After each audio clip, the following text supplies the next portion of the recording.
ইনশাআল্লাহ আল্লাহ তাআলা কি করবেন, সুস্থ করে দিবেন। এরপরে প্রশ্ন হলো, মাথা ব্যথা দূর করার জন্য কোনো দোয়া আছে কিনা, যে দোয়া করলে মাথা ব্যথা ভালো হয়?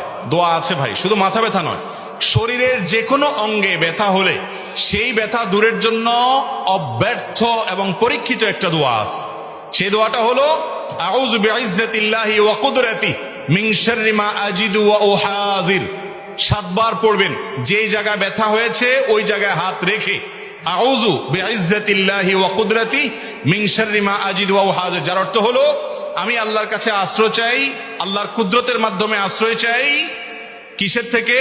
আমি যে ব্যথা অনুভব করছি এটা থেকে। একজন সাহাবীকে নবী সাল্লাল্লাহু আলাইহি ওয়াসাল্লাম দোয়া শিক্ষা দিয়েছেন, তার ব্যথার জায়গায় তিনি হাত দিয়ে দোয়া পড়েছেন, তারপর তাকে আল্লাহ তাআলা পরিপূর্ণ শেফায়ে কামেলা দান করেছেন।